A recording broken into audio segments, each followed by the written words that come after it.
And so here we are, my dear ones. It's good to be home. It's good to be back again. How are you all doing?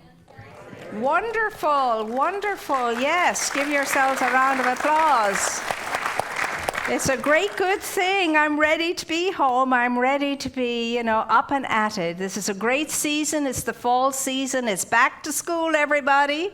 And I love that energy. It's the beginner's mind energy, and you and I can be part of it if we so desire. So I'm looking forward to, as Reverend Catherine is, to seeing a whole lot of you in class this coming week and ready to roll up our spiritual sleeves and really dig in to all the great pearls that we can glean from being together in a learning, open, receptive way. So, having said that, now to the day's topic, which is, of course, and I want to say hello to everybody viewing, looking in.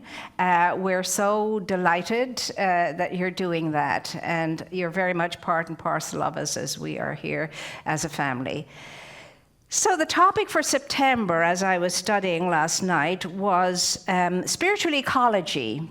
And we've been looking at this a lot as far as our home organization is concerned. All of us internationally are invited to look at these topics every week and to see what we can do with regard to participating in what the outcome of those searches are. And so the book for this month is The Cry of the Planet by Llewellyn Van Lee. And the topic for today is Ensure the Stewardship of the Planet - Love. So everything comes back to one thing, doesn't it? Always and ever.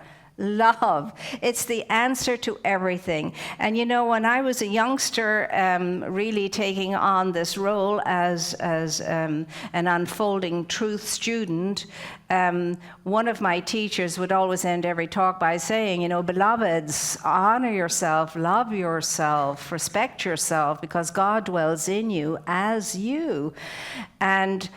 And then every single person that came to him with a problem and asked him a question, well, what am I supposed to do in this situation? He would say, beloved, love your husband, love your child, love whatever, your employer, love the situation, embrace the situation, just love, be love, and it will all take care of itself. And that's all well and good, you say to yourself, but at the same time, how do I cope with this crazy person, having a fit in front of me when it happens? I mean, can I just tell myself to love myself and honor myself and respect myself and everything will be fine? And I learned as the years went by that this teacher was absolutely spot on. Love is the only answer. There is no other. So let's stop looking for all the other answers. Love is the answer. So what we can do is, in awkward and difficult situations, is to at least bless the person and wish the person well, or the situation, or whatever it is. Just bless it and know that good will come out of it, and that's the beginning of the integration of that situation, the healing of the process if that's what's required, and so on. Love, love, love, and there's no getting away from it. You and I are not going to get away from it, because why? There is that which is in us, which is greater than we are. It is the power, it is the presence of life itself. It's the large thing, the big thing. It's the true essence of who and what we are. It is our essential nature. And it is more than our humanity, much more than our humanity, much more than we could ever imagine. It will not give us one moment's peace until we stand up tall, get ourselves together, measure up, and become who and what we are and what we're capable of being, and consequently, the capability of us to make such a transforming difference on this plane, which is why we're here. Three-dimensional planet Earth, we're in it to make a transforming difference. Now, to be a good steward of our planet, going back to this awesome, amazing challenge, which seems kind of impossible if you look at it in a human way only, you can forget about starting there. Where we'll always have to start is stewardship of ourselves, with stewardship of ourselves and how we're controlling ourselves and how we're in charge of ourselves and how we're measuring up to the great self of ourselves. Now, Ernest Holmes says over and over and over again, there's absolutely nothing and no one to change except yourself. And you're never going to get away from this responsibility, this stewardship. The only person, the only thing to change is me. We say it all the time. For things to change, I have to change. Not that son of a gun, not that what, not any of that, but me. I have to change my what? Energy around him, her, them, they, it. I have to change my energy around it, because life is energy, energy, energy. And as a human being, you have so much energy to spend every day, as I have said before. Now, you want to spend it wisely and well, or by the time lunchtime comes around, you're working on fumes because you've spent all your energy on this, that, and the other. Now, once we get below 51%, we need to top up, and do what it takes to top up. And you do know when your energy is sinking. Pull ourselves back, get in line, and know that this is just a thing, whatever it is, that seems to be upsetting and annoying us, and my way of responding to it will make all the difference. So to respond to it in a sensible, wise, spiritual way, I must come from high energy, high energy. If I get down to fumes, oh boy, are we in trouble. And I'm going to create a ruckus. Not what we do as spiritual truth students. So, my dear ones, when it comes to the understanding and the awareness that life itself is what you're composed of and what I'm composed of and what everything is composed of, and that you and I are a matrix, as Llewellyn says, we are a matrix on this planet. And consequently, we have to understand that interconnectedness before we can be in good stewardship of it. And Ernest Holmes says over and over again that every single thing we think and feel affects all of life. So my mental energy, my emotional energy is affecting all the energy of the cosmos, not just myself, the people around me, and the space I'm standing in and around, but the whole cosmos. My energy is that powerful. It affects the whole cosmos. And so that's why you and I are called to keep that energy high. And by being lifted up in high conscious awareness will draw all good to and through me, the great teacher said, when you look at what he said metaphysically.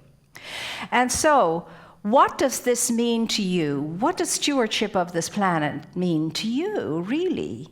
I mean, what does it mean? Because it's an individual thing, it can't be done really with any great effect, except as each individual one of us understanding it and then committing to it.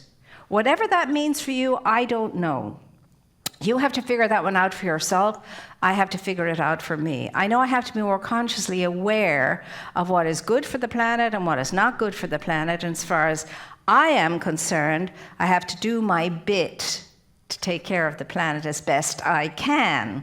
Whether that's, using my glass straw instead of taking plastic straws when we're in the restaurant or things like that, or making sure that I do my recycling. Whatever I can do, I'm supposed to do it. And as that adage says, you can't always do everything, but there's one thing you can do, and the one thing you can do, you must do. So you have to figure that out, and I have to figure that out. But I'll tell you this much. We're not going to be stewardship of anything until we first take stewardship of ourselves. And it always comes back here to me. So Ernest Holmes has said in his first edition of the Science of Mind magazine in October of 1927, which is nearly 100 years ago, in his article, What We Believe, he said, we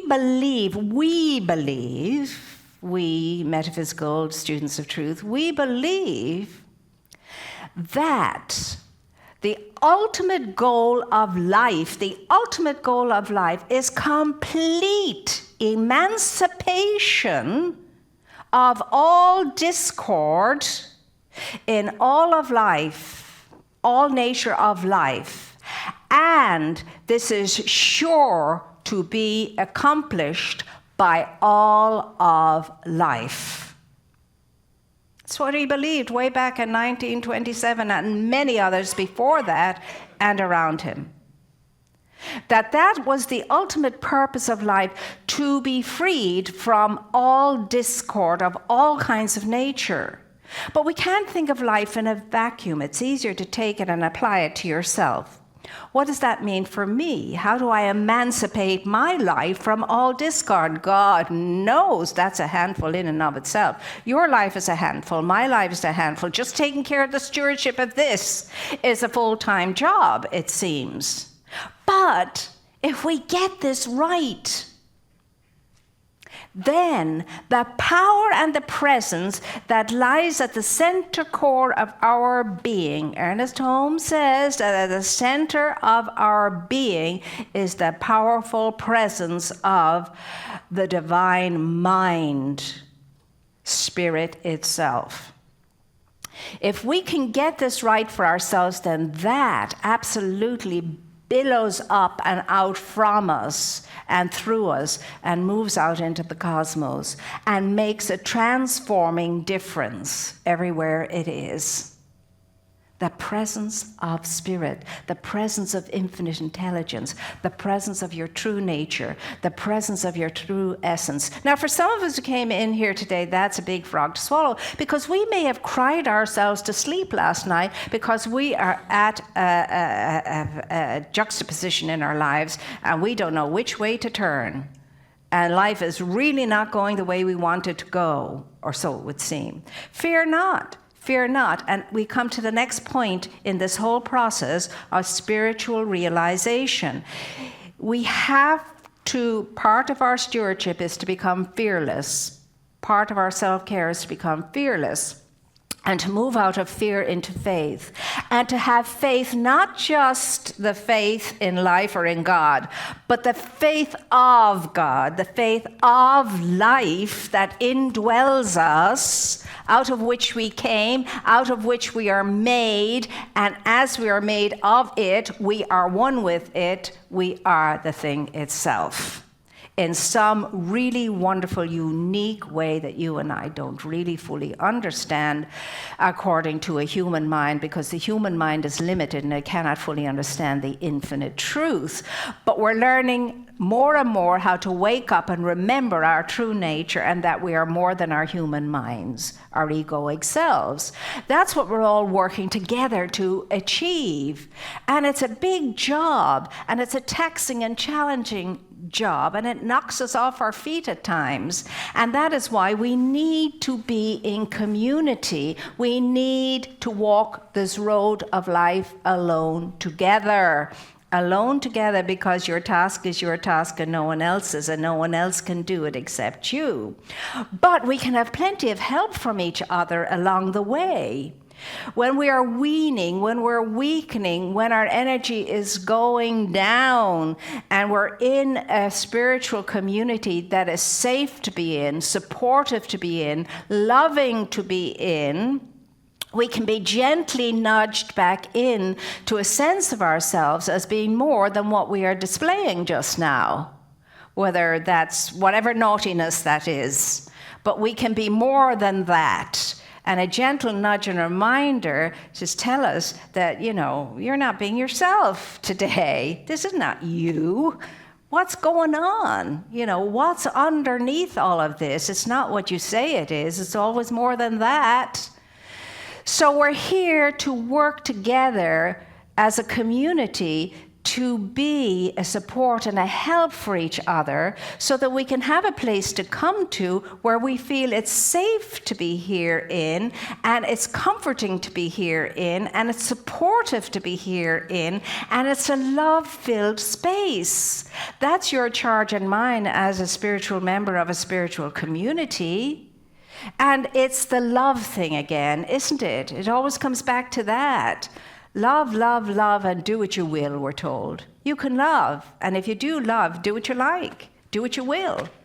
Because love will lead you, love will guide you, and what you'll be doing and being and who you are will be a great transforming influence wherever you are. And again, it doesn't matter what your past has been. It doesn't matter what's been going on in your life right up until now. That can change just like that if you change your energy in your mind about yourself and who and what you are and what you can be. Truly, and I kid you not, I'm not just telling you this to feel good or to overlook anything. Your life is real, your pain is real, your anxiety is real, your fear is real, and so is mine. But that's not who and what we are. These are just shadowy energies that are trying to take control of something they cannot take control of. Because in the beginning, the middle, and the end, all roads lead to Rome. And that Rome is self-realization. And one of these moments, and somewhere in time, you and I will wake up and we will be the integrated self of ourselves that we are already, but have forgotten we are and are asleep too. So we will wake up out of our slumber and we will realize that we are our whole selves and all is well. But there's work to be done. It's not going to happen by wishful thinking. We have to do it's like any talent that you want to develop. There is an introductory level whereby you're a beginner, and it's painful at times. You ever watch a little child? I say this over again, learning a violin. Oh my gosh. It is painful to the ear, but my goodness, once they break through and they start playing a little tune, it's so amazingly transforming in every way for the child and everyone around them. So are you willing to do the work? Am I willing to do the work? But we can't just do it on our own. We have to do it together. You see, all the great ones spent time way out into the quiet, holy, beautiful places, and then they came back and they shared with the community what they had discovered. And they knew it was theirs to do, it was theirs to share, and it was theirs to lead people into their own greatness, to lead people into their own amazing, awesome, wonder, superb selves. We don't have followers, we don't encourage followers. We're not a flock, we're not shepherds, we don't have sheep, a flock.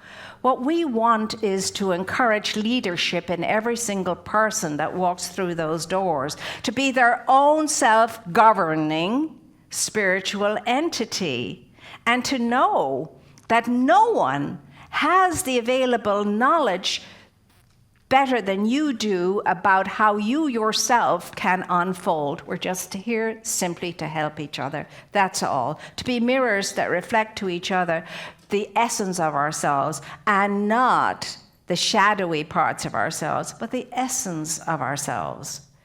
But in the meantime, you have to embrace the pain, you have to embrace the anxiety. They're very real. They're a part of you. We don't resist them. We don't try to fight them. We don't want to ignore them. We want to recognize that energy and understand it's visiting us for some good reason. It's just a visitor. It's telling us something if we're able to listen and hear. But then to know that this is a feeling and it will pass. It's a feeling and it will pass. It doesn't matter what it is, whether it's sadness or anger or anxiety or whatever that is, it will pass. Every feeling passes. Have we not learned that yet? Even the beautiful good ones, alas. But every feeling passes. But it depends on you picking up your energy. It depends on you changing your mind, and you change your world. Changing your thinking so that your feeling can change. Your feeling won't change until you change your thinking. Because as you think, feeling follows. And as you think and feel, behavior follows. And as behavior is, so goes the experiences of your life. So that's the kind of circle thing that happens. So you've got the power, there's no doubt about it. You are equipped, You have everything you need in order to wake up, in order to recognize, and in order to remember. But this fear thing has to be taken into hand. We have to relax, release, and let go. And the only surrender you and I ever have to do is to surrender all the negativity. That's all. There's no other kind of surrender in spirituality. You surrender the negativity around yourself that you have created through the negative thoughts and feelings that you and I have been thinking. That's what happens. That's what lowers our energy, sucks up all our energy, drains our energy. And so have the thought, have the feeling, do not deny them and say, yes, I'm having this ugly thought. I don't want to entertain it, so I'll change my thinking. But allow the feeling to take its time, because remember, the feeling is a cellular feeling. It's a bodily cellular thing. Your mind changes much more quickly because it's like quicksilver. But the physical structure of a feeling of anger or sadness or whatever takes a little time to release itself. So that's why rolfing and massaging and all of that stuff is very good for the body, actually. Just as changing your thought is very good for the soul.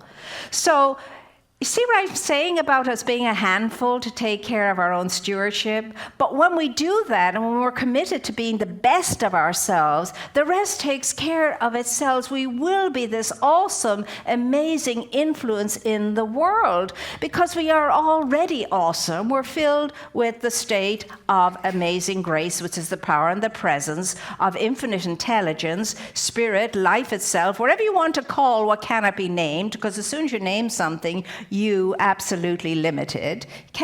You can't, thank God, God is not the God we were taught God to be, some of us, because that wasn't a very nice experience at times, because one minute Holy God was going to throw you into the fires of hell, and the next day Holy God loved you, you were such a sweet child. And thank God, it's not that. We discover as we go along, this has nothing to do with God. That's all the metamorphization of God, the way we do it in our human minds. We always turn God into ourselves. Really, we do. We make God the superhuman, and with tendencies to either be Darth Vader or Yoda, depending upon whatever the mood is or whatever number you picked that day. But that's not what God is. God is life. God is light. God is love. God is peace. God is beauty. God is power. God is you. God is you. So you are the tabernacle of the Most High, as we've been told, but I don't know if we ever took that seriously. You are the indwelling of the Spirit, we were told. But I don't know if we took that seriously. I think if we did, a little more so, we'd be feeling different about ourselves, about each other, and about life in general. And we would be fearless. We would be fearless. So, even though we can look out into the world and see all of the things that we call terrible happening, we must not fear and lose faith in the fact, in the truth, that there's something greater in charge of it all, and it's not all up to us. And that Mother Nature is Mother Nature, and Mother Nature will always stand the test of whatever. We may not survive, but Mother Nature will. We've seen that in the history of the world over and over again. So do we want to be on Mother Nature's side, or don't we? So to help Mother Nature out, you and I will use our glasses without a straw or whatever that looks like, and that's a very tiny, small way of making a difference. But you have to figure whatever that is out for you. I can't tell you. You have to discover that. It has to come to you, because I know it will, because I know you're a brilliant and intelligent, individualized expression of life. You're a point of power through which the infinite expresses itself in all of its radiant magnificence. If you could just wake up, if I could just wake up and realize that and stop the nonsense. Stop being so small. Stop being so narrow. Stop being so limited in the way we think, and so on and so forth. If we could do that, our lives would go open up so wide, and we wouldn't be so angry, and we wouldn't be so annoyed, and we wouldn't be so peed off, and we wouldn't be so whatever it is we tend to be too often. Because, remember, beloveds, God dwells in you as you. So honor yourself, love yourself, respect yourself. And when you do, guess what happens, my dear ones? And when I do, guess what happens, my dear ones? I'm so easily able to honor, love, and respect the God in everything and everyone, no matter what. That's awesome power. That's amazing grace in action. That's poise. That's centeredness. That's measured living and life. And it is sweet too bad, as they say in the West Indies. That's what it is, and it's yours to be. If you want it, the question is, do you? Yes. So it is. So it is.